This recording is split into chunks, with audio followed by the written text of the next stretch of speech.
Entonces estamos en Judas capítulo 1, nada más tienes un capítulo, y vamos a estar del versículo 5 al versículo 15. En caso de que no hayas estado la semana pasada, el libro de Judas se escribe porque hay una iglesia que no le da importancia a la pureza sexual. Ellos creen que con que tengas devoción en tu corazón y en tu mente, no importa qué es lo que haces con tu cuerpo. Y Judas escribe esta carta para decirles, no, sí es súper importante. Dios está al pendiente de qué es lo que haces con tu cuerpo. Él te compró, Él te apartó, tu cuerpo le pertenece a Él, y cómo no le vas a honrar también con tu cuerpo. Entonces, lo que vamos a ver hoy es un poco extraño. Son varias historias del Antiguo Testamento de cómo Dios castigó la impureza sexual. Entonces, si no tienes un trasfondo de iglesia, quizá algunas de estas historias no las conoces, pero está bien. Es como una película que puedes ver la segunda sin ver la primera. Lo importante no es tanto la historia, lo importante es la actitud de Dios hacia el pecado sexual. Pero creo que va a ser muy muy útil para cada uno de nosotros. Si tienes tu Biblia, una vez más, Judas 5 al 15 dice: aunque ustedes ya saben estas cosas, igual quiero recordarles que Jesús primero rescató de Egipto a la nación de Israel, pero luego destruyó a los que no permanecieron fieles. Les recuerdo de los ángeles que no se mantuvieron dentro de los límites de la autoridad que Dios les puso, sino que abandonaron el lugar que les pertenecía. Dios los ha tenido firmemente encadenados en prisiones de oscuridad, en espera del gran día del juicio. Asimismo, no se olviden de Sodoma y Gomorra, ni de las ciudades vecinas, las cuales estaban llenas de inmoralidad y toda clase de perversión sexual. Estas ciudades fueron destruidas con fuego y sirven como advertencia del fuego eterno del juicio de Dios. De la misma manera, esos individuos que pretenden tener autoridad por lo que reciben en sueños, llevan una vida inmoral, desafían la autoridad y se burlan de seres sobrenaturales. Pero ni siquiera Miguel, uno de los ángeles más poderosos, se atrevió a acusar al diablo de blasfemia, sino que simplemente dijo: que el Señor te reprenda. Eso ocurrió cuando Miguel disputaba con el diablo acerca del cuerpo de Moisés. Todo eso lo explico en un segundo. Pero esa gente se burla de cosas que no entiende. Como animales irracionales, hacen todo lo que les dictan sus instintos y de esta manera provocan su propia destrucción. ¿Qué aflicción les espera? Pues siguen los pasos de Caín, quien mató a su hermano, al igual de Balaam, que engaña gente por dinero, y como Coré perecen en su propia rebelión. Cuando estos individuos participan con ustedes en sus comidas de compañerismo, las cuales conmemoran el amor del Señor, son como arrecifes peligrosos que pueden hacerlos naufragar. Son como pastores que no tienen vergüenza, que solo se preocupan por sí mismos. Son como nubes que pasan sobre la tierra sin dar lluvia. Son como árboles en el otoño, doblemente muertos porque no dan fruto y han sido arrancados de la raíz. Son como violentas olas del mar que arrojan espuma de sus actos vergonzosos, como las estrellas que han perdido su rumbo, condenadas para siempre a la más negra oscuridad. Enoc, quien vivió en la 7ª generación después de Adán, profetizó acerca de esas personas. Dijo: escuchen, el Señor viene con incontables millares de santos para ejecutar juicios sobre la gente de este mundo. Declarará culpables a los seres humanos por todos los actos perversos de cada uno haya hecho, y a los pecadores rebeldes por todos los insultos que han dicho contra el Padre. Al leer esta advertencia, sabemos que tú tomas en serio nuestra vida, tú tomas en serio nuestras acciones, tú tomas en serio el pecado. Y Padre, al observar lo peligroso que es estar metidos en pecado sexual, también te pido que nos demuestres la contraparte de eso, y eso es que tú nos has dado el poder de Dios para poder vencer la tentación, para poder ser diferentes, para poder ser luz en tiniebla. Padre, te pido que nos hables en esa tarde, en el nombre de Jesús, amén. He escuchado esta frase, y quizá tú también, que personas dicen: a mí no me gusta el Dios del Antiguo Testamento, a mí me gusta el Dios del Nuevo Testamento. Y dicen cosas como: no, el Dios del Antiguo Testamento es como que bien gruñón, bien enojón, como un viejito así amargado que no ha comido o no ha descansado bien y nada más está esperando a que alguien se equivoque para mandarle un rayo del cielo. Y a mí me cae bien el Dios del Nuevo Testamento, que es mucho más relajado y así como medio hipioso, ¿no? Va de fiesta en fiesta, amigo de pecadores, crea del agua crea vino. Y ese Dios sí me gusta. Pero el Dios del Antiguo Testamento, no sé, tiene un aire así como el señor Wilson de Daniel el Travieso. Y quizá para algunos de ustedes que son más jóvenes, como el abuelito de Up. No sé si viste la película, que ni siquiera era abuelito, es parte de la tristeza de esa historia, del ancianito de la película Up. Así nada más molesto con la vida, molesto con todo mundo y cuidado que no hagas enojar a Dios porque te va a castigar, y muchas personas tienen esta noción acerca de Dios. Sin embargo, es un error pensar que Dios era diferente en el Antiguo Testamento y diferente en el Nuevo Testamento. El Nuevo Testamento dice que Jesús es el mismo ayer, hoy y por los siglos. Entonces, el Dios del Antiguo Testamento sí es un Dios que castigaba el pecado, pero al mismo tiempo era un Dios lleno de gracia. Hemos estudiado varios libros del Antiguo Testamento y sabemos que aunque sí Dios trata severamente el pecado, también es un Dios que tiene abundante misericordia para la humanidad. De la misma forma, el Dios del Nuevo Testamento, o Dios en el Nuevo Testamento, porque es el mismo, es un Dios de gracia, pero no solamente de gracia, sino que la Biblia nos dice acerca de Jesús que Él vino lleno de gracia y verdad. No solamente vino lleno de gracia, vino lleno de gracia y verdad, porque verdad sin gracia es brutalidad. Si Dios simplemente viniera mostrando la verdad, pero no teniendo gracia, eso nos devastaría a cada uno de nosotros. Pero gracia sin verdad es superficial, porque no es suficiente que Dios sea bueno, sino aparte es cierto, es honesto, es santo, es justo. Entonces Jesús llega lleno de gracia, pero también viene lleno de verdad. Y en esta historia, lo que está haciendo Judas es que está intentando comunicarle a una iglesia que dice: no, a Dios no le importa qué es lo que haces con tu cuerpo, lo importante es que tú lo veneres en tu corazón. Y dice: ojo, Dios es el mismo ayer, hoy y por los siglos. Y mira cómo reaccionó ante la inmoralidad sexual en el Antiguo Testamento.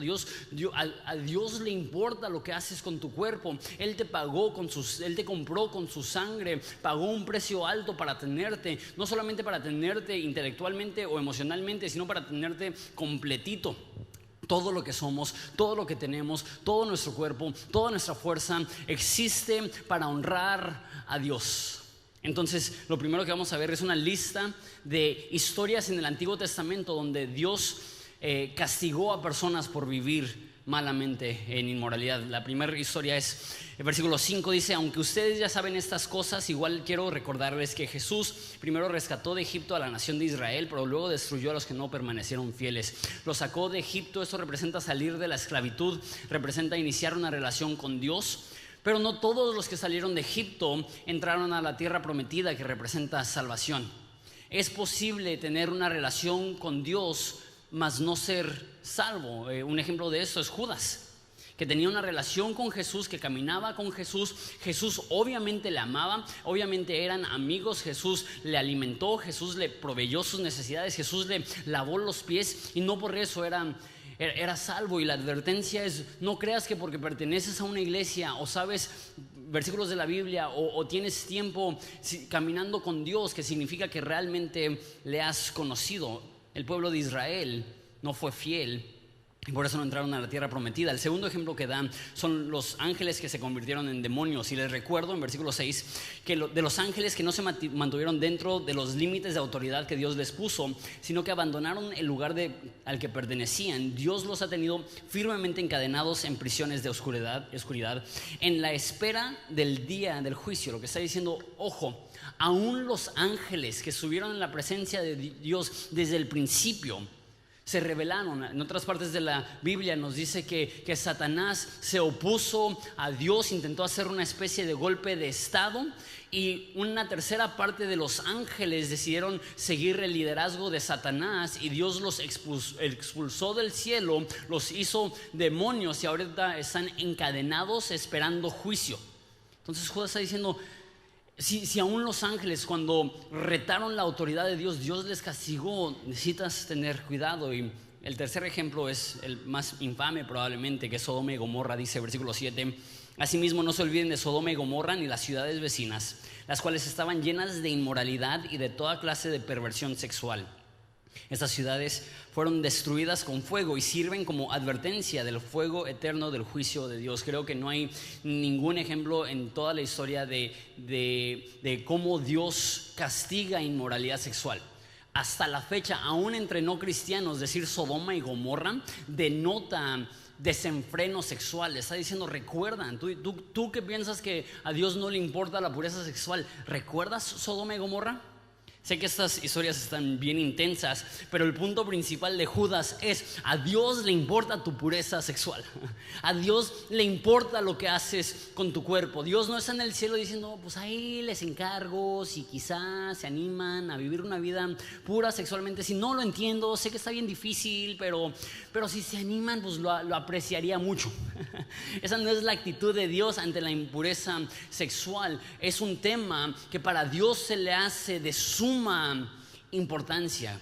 Hablaremos un poco más de eso en las próximas semanas, pero Dios de principio a fin, de pasta a pasta, establece que lo que hacemos con nuestro cuerpo puede honrar o deshonrar a Dios, particularmente en el área sexual. Entonces da estos 3 ejemplos y después empieza a hablar de los falsos profetas que están en esa iglesia, los falsos maestros, y nos da varias características de ellos. Dice: de esta manera, estos individuos que pretenden tener autoridad por lo que reciben en sueños llevan una vida inmoral, desafían la autoridad y se burlan de seres sobrenaturales. Entonces es importante saber que existen lo que la Biblia llaman falsos pastores, falsos profetas, falsos maestros, lobos vestidos de ovejas. No todas las personas que dicen hablar por parte de Dios realmente están hablando por parte de Dios. No todas las personas que se llaman un pastor cristiano realmente están operando bajo una autoridad divina.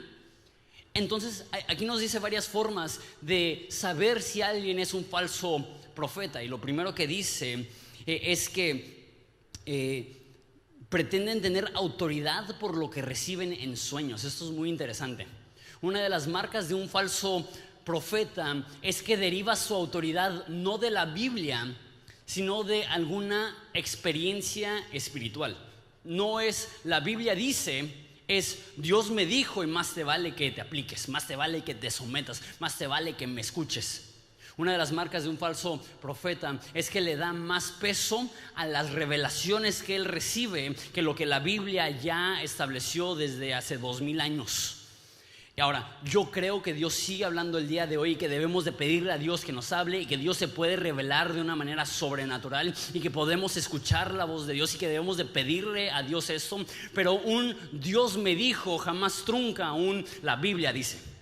Un Dios me dijo siempre debe ir apoyado por la Biblia dice, porque Dios jamás se va a contradecir. Entonces estas personas derivan su autoridad no de la palabra de Dios, sino de algún sueño que han tenido. La segunda cosa que dice acerca de ellos es que llevan una vida inmoral. Una de las marcas de un falso profeta es la doble moral, la doble vida, la hipocresía. Que parecen ser muy santos y parecen ser muy rectos y parecen ser la gran cosa y la última coca del desierto de los predicadores, pero detrás de cámaras, detrás de escenas, viven una vida inmoral. Hace como unos 10 años había un falso profeta, y yo estoy convencido que era un falso profeta. No les voy a decir nombres porque siento que eso solamente alimenta el morbo, pero yo estoy convencido que era un falso profeta porque tuvo un tiempo de avivamiento de 50 días donde hubo sanidades y señales y este tipo de cosas, y durante esos 50 días él se estaba metiendo con su secretaria. Es eso, que parecen ser tan santos, pues míralo orando por los enfermos y predicando la palabra de Dios, pero al mismo tiempo que en la noche estaban teniendo sus noches de milagros, en el día estaba teniendo relaciones con su secretaria, le estaban poniendo el cuerno a su esposa. Eso es un falso profeta, un lobo vestido de ovejas, una persona que intenta aparentar un rango de autoridad y madurez y espiritualidad, pero detrás de las cámaras es otra persona. Y el último es un poco curioso. Dice que se burlan de los seres espirituales. ¿Qué significa eso? Nos da un ejemplo de qué significa burlarse de un ser espiritual, y el ejemplo está bien raro, entonces espero no perderlos, pero lo voy a explicar. Dice, se burlan de los seres espirituales, pero ni siquiera Miguel, uno de los ángeles más poderosos, se atrevió a acusar al diablo de blasfemia, sino que simplemente dijo, el Señor te reprenda. Eso ocurrió cuando Miguel disputaba con el diablo acerca del cuerpo de Moisés. ¿Qué? ¿Qué está pasando aquí? Okay, lo explico. Lo que está diciendo es que un falso profeta va a creer que tiene más poder que Satanás o que demonios. Se va a burlar de seres espirituales. Pero dice, ni aun el ángel más poderoso peleó con Satanás con sus propias fuerzas, sino que dijo, el Señor te reprenda. Y lo que dice es, si ni el ángel más poderoso pelea con Satanás con su propia fuerza, una persona que se cree más poderosa que Satanás es una persona que está errada. Porque esa es la realidad. Ningún ser humano es más poderoso que Satanás. Y sé que no te despertaste hoy en la mañana con ganas de venir a la iglesia para que alguien te dijera, Satanás es más fuerte que tú. Pero esa es la realidad. El título que le da la Biblia es el príncipe del poder del aire. Tú y yo no podemos contra Satanás. Tú y yo no somos lo suficientemente fuertes para vencer a Satanás. Ni el propio ángel Miguel, arcángel Miguel, se animó al ponerse al tú por tú con Satanás.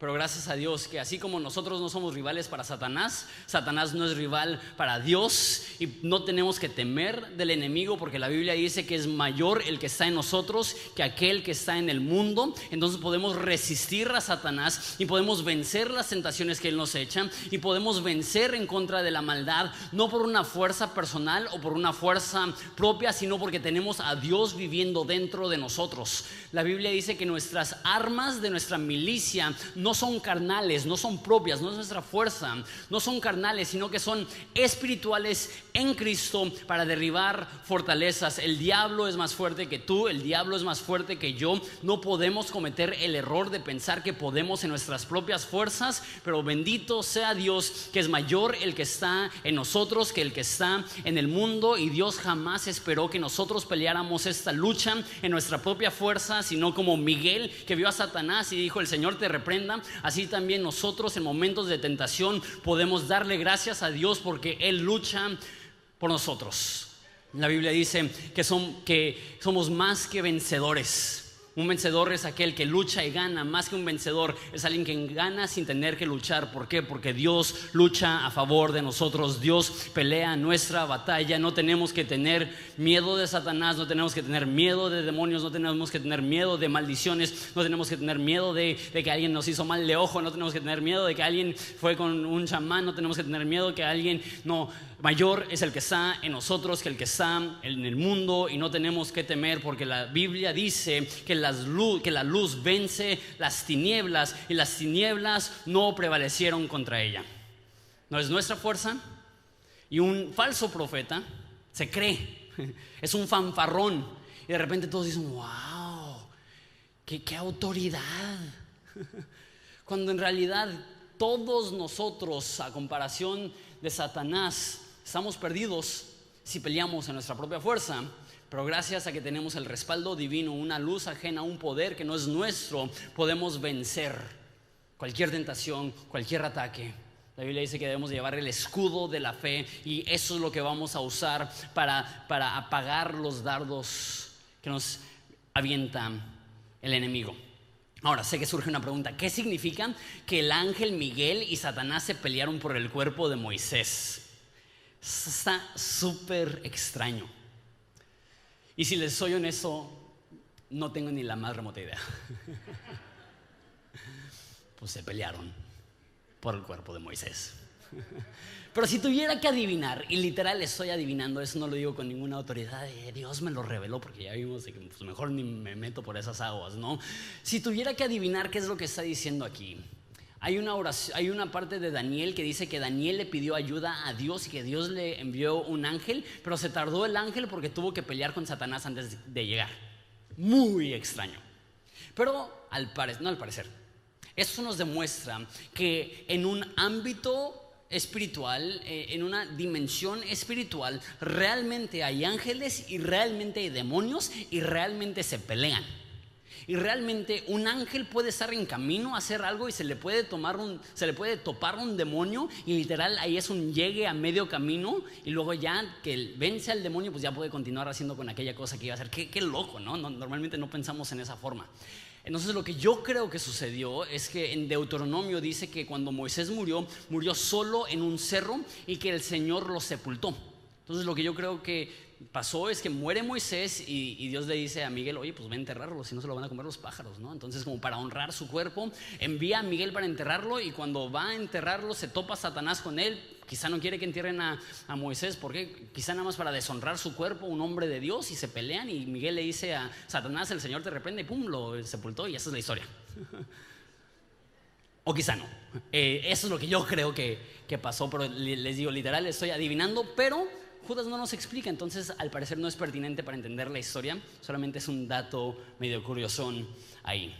Versículo 10, pero esta gente se burla de cosas que no entienden, son como animales irracionales, hacen todo lo que dictan sus instintos, de manera que provocan su propia destrucción. Está diciendo que esos falsos profetas, estas personas que no tienen a Dios, son gobernados por sus instintos. Había un teólogo llamado Calvino que decía que todos tenemos un lado animal, y es cierto.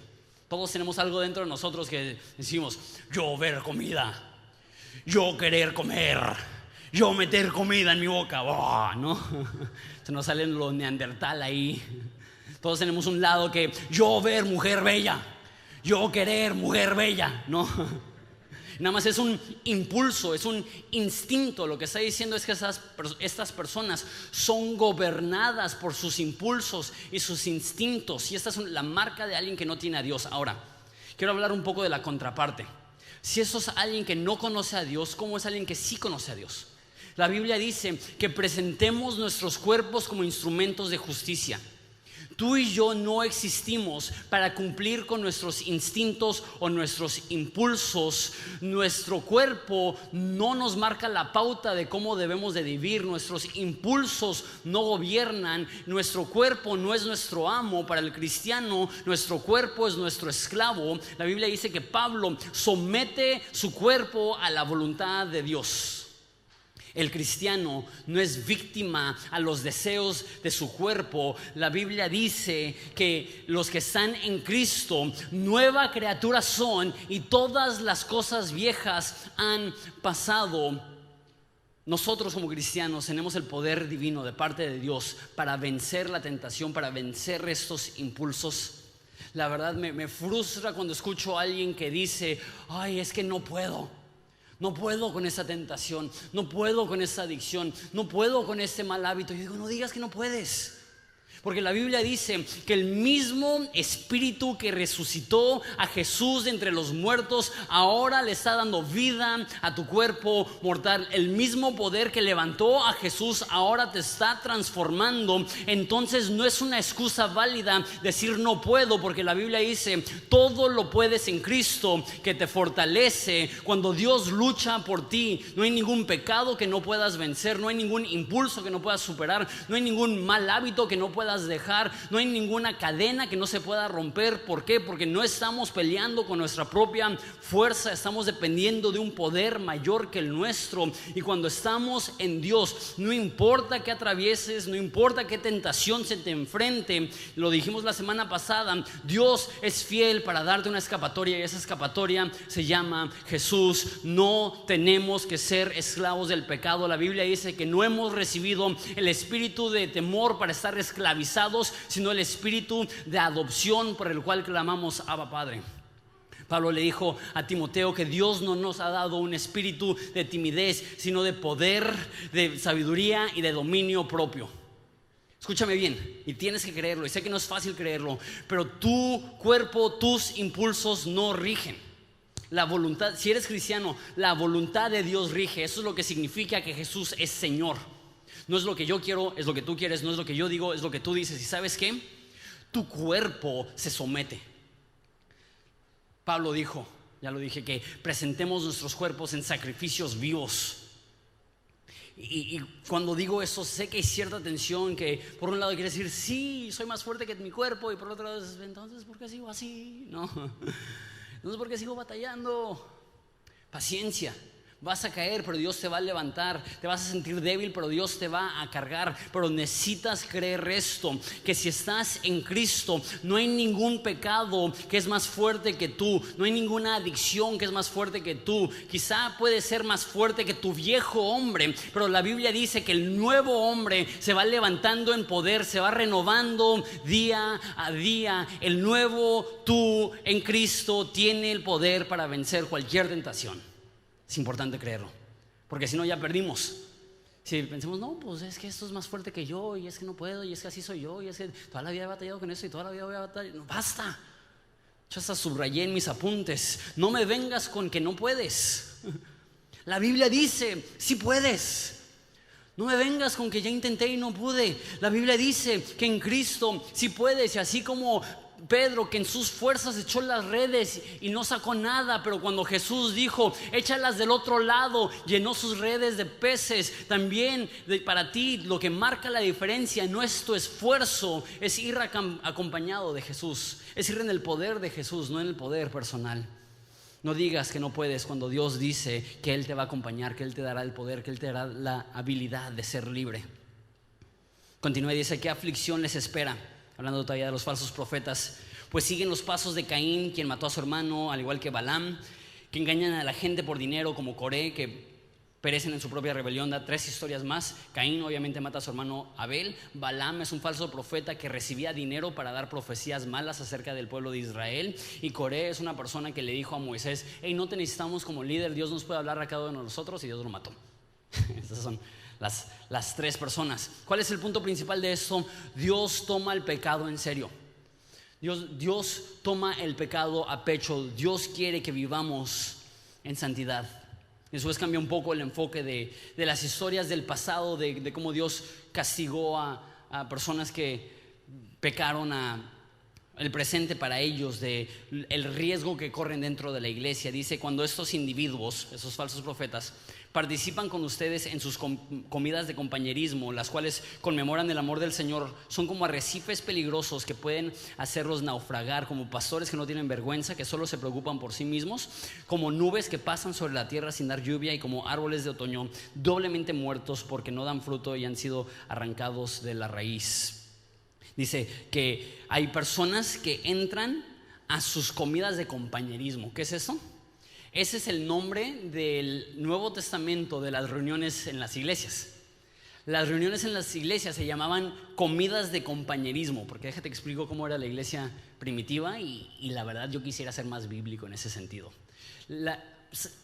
Con excepción de la iglesia en Jerusalén, las iglesias eran bien chiquitas, eran 30, 40, 50 personas. Entonces los domingos en sus reuniones no era así como lo tenemos ahorita, con una persona con un micrófono, porque pues ni existían los micrófonos, ¿no? Pero no era de una persona enfrente y todos los demás escuchando. Era una mesa y estaban ahí comiendo, y sí había un pastor, y el pastor enseñaba la Biblia y predicaba, pero literalmente estaban así: oye, pásame la mayonesa para la torta de jamón, y así, y así estaban comiendo a media prédica. Y tú dices: oh, pues sí, me gustaría ser más bíblico, ¿no? Y más en el servicio de las 2, que ya todos están como que cállese para que vayamos a comer. Entonces estaban comiendo ahí y era una celebración y súper chido, y literal estaban agarrando ahí, y agarraban el pan y lo levantaban y conmemoraban, decían: este pan representa el cuerpo de Jesús que fue roto por nosotros, y levantaban la copa de vino y decían: este vino representa la sangre de Jesús que fue derramada por nosotros, y comían y bebían y disfrutaban, y nosotros apenitas con jugo de uva y saladitas, ¿no? Pero bueno, quizá algún día seremos más bíblicos en ese sentido. Pero en esos convivios dice que llegaban personas que querían impresionar, que son como arrecifes. No sé si alguna vez has visto un arrecife de coral. Yo no tengo el privilegio de haber buceado o hecho snorkel en un lugar con arrecifes, pero lo he visto en la tele o en la computadora, y se ve hermoso. Hay tanto color y tanta vida, y lo ves y dices: eso es hermoso. Y dice que son como arrecifes que lucen bellos, pero hunden barcos. Así hay personas que pueden llegar a una iglesia y tienen una apariencia hermosa, pero tienen un peligro. Tienen la apariencia de tener madurez y de ser hermosos, pero pueden causar que haya un naufragio. También los compara como pastores que no tienen vergüenza, hablando tanto pastores espirituales como pastores de ovejas, que un pastor existe para el cuidado del rebaño, y un pastor puede lucir bien, pero si no está cuidando las ovejas, dice que no tiene vergüenza y solamente se preocupa por sí mismo. Entonces son como pastores que, lejos de cuidar a los demás, Simplemente se preocupan por ellos mismos, como nubes que pasan sobre la tierra sin dar lluvia. Obviamente en una cultura agrícola, el ver una nube es esperanza. Viene la lluvia, va a ayudar mi cultivo, va a darme más prosperidad, y de repente llega la nube y no suelta ni una gota de lluvia, y lejos de mejorar tu cosecha, simplemente te nubla el sol, te da frío, te da viento, y lejos de aportar lo que parecía que iba a ser para esperanza, simplemente no resulta ser positivo. Y el último ejemplo que usa en este versículo es que dice que son como árboles de otoño. Aquí en Ensenada no tenemos árboles que cambian con las temporadas, pero en otras partes de México, en Chihuahua y así, sí lo tienen. En Estados Unidos y en Canadá es súper común que en el otoño los árboles cambian de color, de verde, amarillo, rojo, café, naranja, hermoso. Pero ¿sabes por qué se ponen de ese color? Porque están muertos. Es lo que está diciendo. Pueden lucir hermosos, pero por dentro están muertos. Da dos ejemplos más. Dice que son como violentas olas del mar que arrojan espuma de sus actos vergonzosos. Son como estrellas que han perdido su rumbo, condenadas para siempre a la más negra oscuridad. A mí me encantan las olas. Yo toda mi adolescencia surfeaba, y estar en el mar y verlas es algo hermoso. Aunque no surfees, nada más ir a la playa y que te revuelque un rato las olas es algo muy chido. Pero esas mismas olas que se ven tan hermosas, cuando sube la marea, cuando hay una tormenta, cuando hay un tsunami, destruyen. Y es lo que está diciendo, pueden lucir bellas, pero son destructivas. Y lo último que dice es que son como una estrella que pierde su luz y se va a la oscuridad. Es como una estrella fugaz que en un momento se ve tan hermosa y desaparece para siempre. Lo que está diciendo aquí es, tenemos que tener cuidado de no tener únicamente una apariencia de madurez, sino una realidad de madurez. Hay una historia de Jesús que llega a una higuera, y Jesús tiene hambre y quiere comer y no tiene higos, y se enoja y maldice el árbol. Esa es la única vez que he leído la Biblia y digo, órale, me parezco a Jesús. Maldice el árbol y el árbol se seca, y digo, órale, pues sí tenía hambre Jesús, ¿no? Que haya tomado una reacción tan violenta. Pero la razón que reaccionó así es porque las higueras, al mismo tiempo que salen las hojas, salen los higos. Y si ves una higuera con hojas es porque hay higos. Entonces él vio una higuera con hojas pero sin higos, que tenía la apariencia de fruto pero sin tener fruto. Es un peligro venir a la iglesia y querer lucir acá bien cristianote, y que los demás te vean y digan, wow, esa persona sí que es bien cristiana, se sabe toditas las letras de las canciones, hasta las nuevas. Cuando ora como profeta del Antiguo Testamento, siento que se va a abrir aquí el cielo y va a descender Jesús mismo. Ves su Biblia y así gruesota, pesa como 4 kilos. La abre y así llena de color, parece que tiene más colores que la bandera gay, así de tanto que marcatextos. Y entonces ni siquiera sabía que existían tantos marcatextos de tantos colores. Yo apenas amarillo y naranja, y verde y azul y rojo y morado. Y dices, ¡qué cristianote! Tenemos que tener cuidado de no buscar tener la apariencia de cristiano sin la realidad de madurez. Tenemos que tener cuidado de que nuestra pasión pública no supere nuestra devoción privada. Que lo que intentamos proyectar no sea mayor a la realidad que portamos dentro. Mi meta y mi deseo es que yo no quiero ser frondoso pero sin fruto. No quiero lucir hermoso pero sin beneficio. No quiero llevar una vida que impresione, quiero llevar una vida que impacte.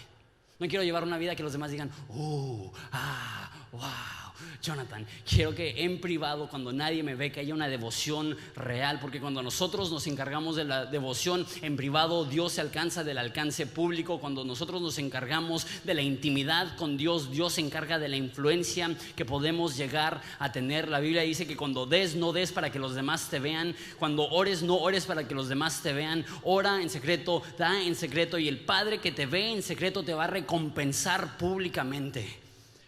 Por eso tenemos que tener cuidado. Y por eso una de las razones más grandes que somos una iglesia hiper mega informal, aparte de que está más chido así, es que a mí me da temor poner mucho énfasis en la apariencia.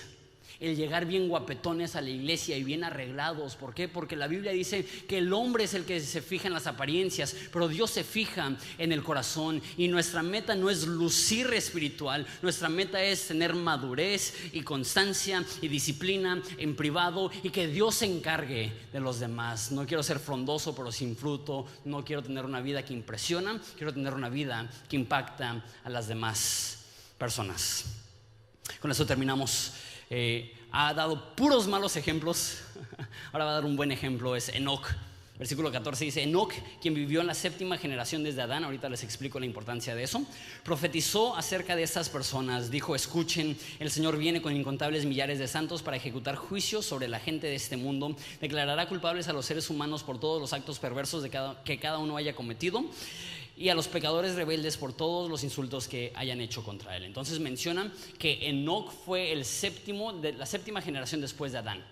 En Génesis nos narra que después de Adán, cada generación fue progresivamente más perversa, más perversa y más perversa y más perversa y más perversa, hasta que llega el punto que Génesis nos dice que todos los deseos de todas las personas eran únicamente y continuamente el mal. Y en medio de ese despapalle y en medio de ese desenfreno, la Biblia nos presenta a un hombre llamado Enoc, que nos dice: Enoc caminó con Dios. Entonces es posible ser la excepción.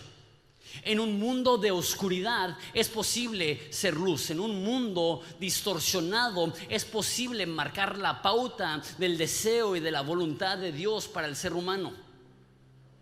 Y lo mencioné la semana pasada, pero cabe hacer hincapié otra vez. La forma que vivimos en pureza no es diciendo: no quiero pecar, no quiero ser malo, no la quiero regar. ¿Por qué?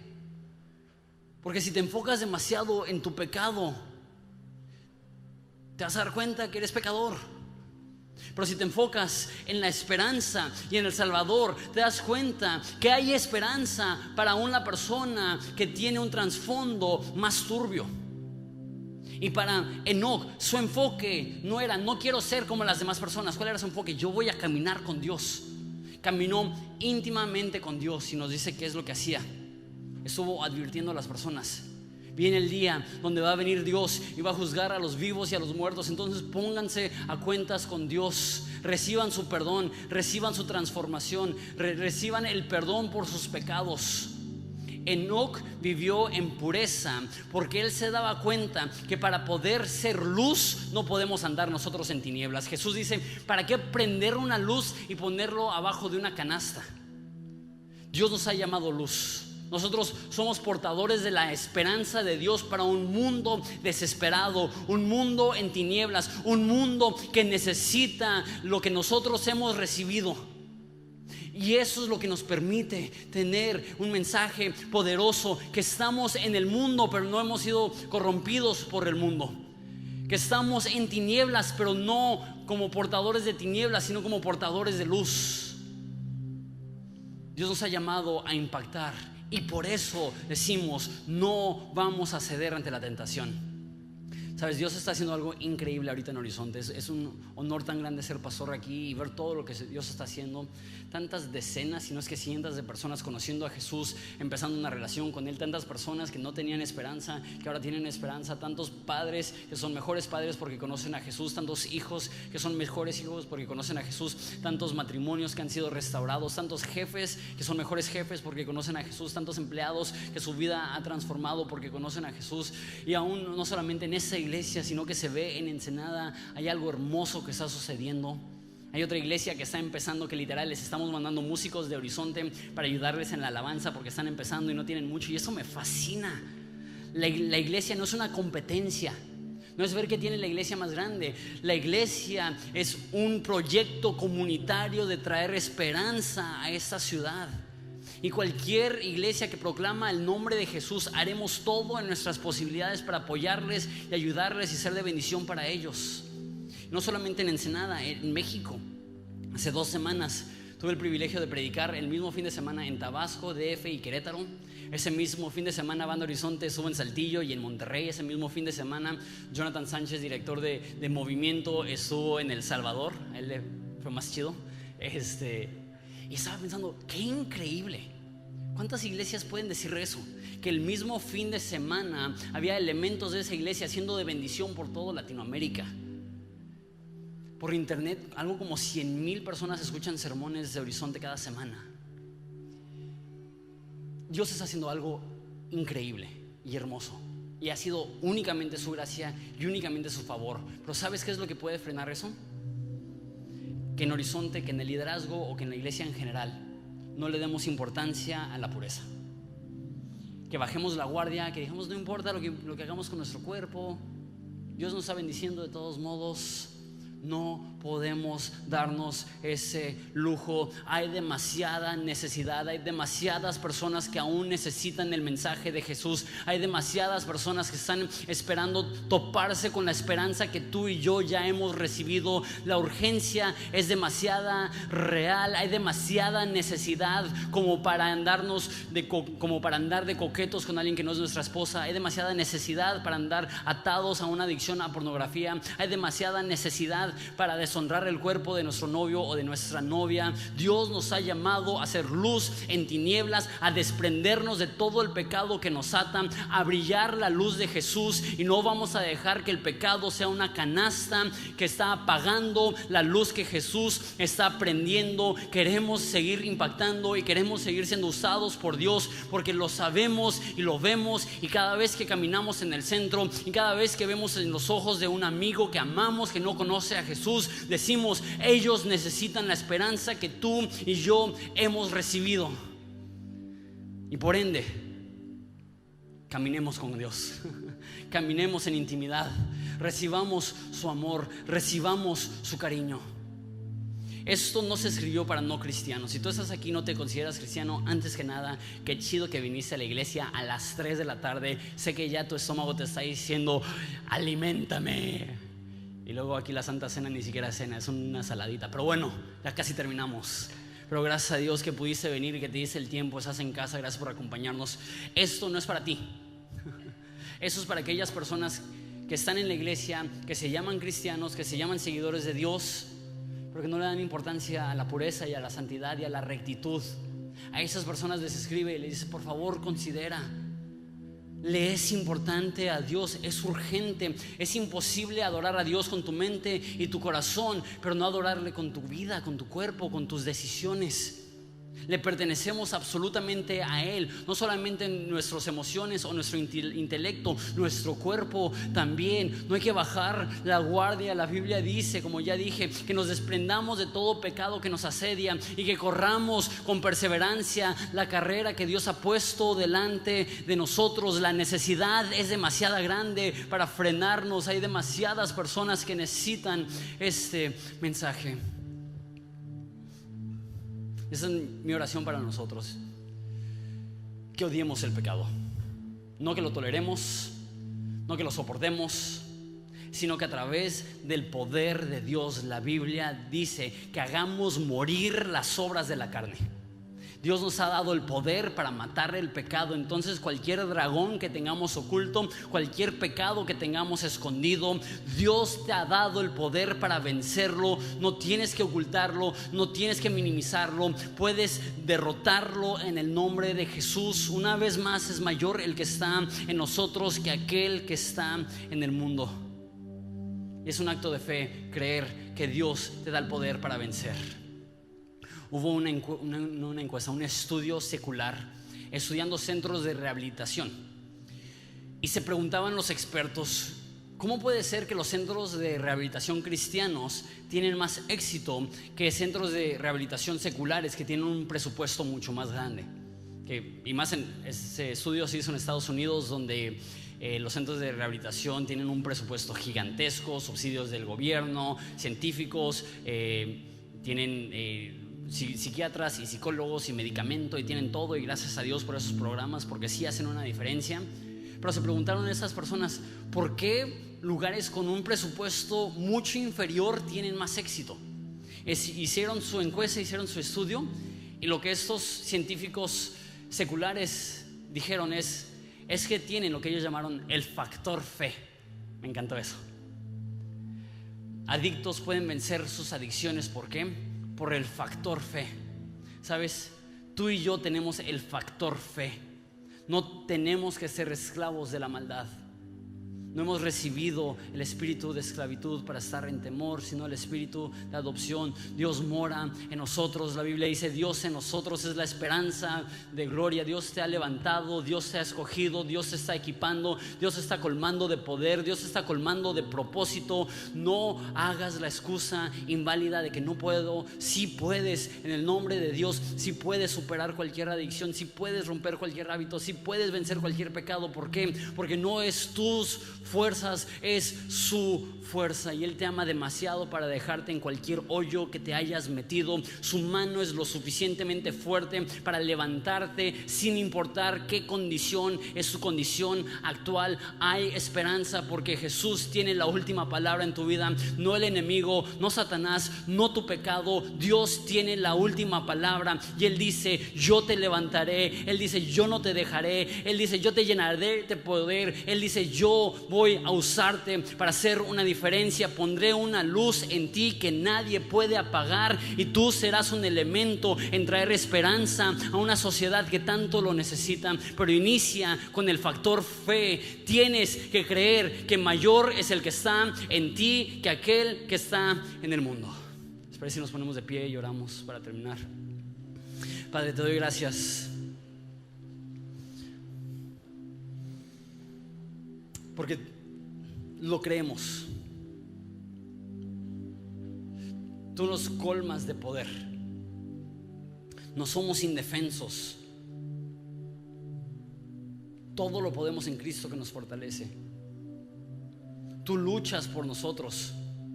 Somos más que vencedores por medio de Cristo. Y aun cuando caemos, tú nos levantas. Y aun cuando tropezamos, tú nos afirmas. Y aun cuando sentimos que no podemos caminar más, tú nos cargas. Pero la única forma de caminar en la luz es caminar contigo, como Enoc, en un trasfondo perdido, poder caminar contigo. Que cuando nuestro alrededor son tinieblas, que eso simplemente ayude a resaltar la luz que llevamos dentro. Que cuando a nuestro alrededor es turbio, que eso solamente ayude para resaltar la paz que llevamos dentro. Cuando se nos enfrenta la tentación, cuando llega el enemigo a intentar seducirnos, a darte la espalda, que recordemos: sí podemos vencerlo, no por nuestras fuerzas, sino porque tú luchas a nuestro favor y jamás estamos solos. Tú nos defiendes, tú eres nuestro escudo, tú eres nuestra fortaleza, tú eres quien levantas nuestra cabeza, tú eres quien levanta nuestras vidas, tú eres quien afirma nuestros pasos. Estamos confiando en ti. En nombre de Jesús.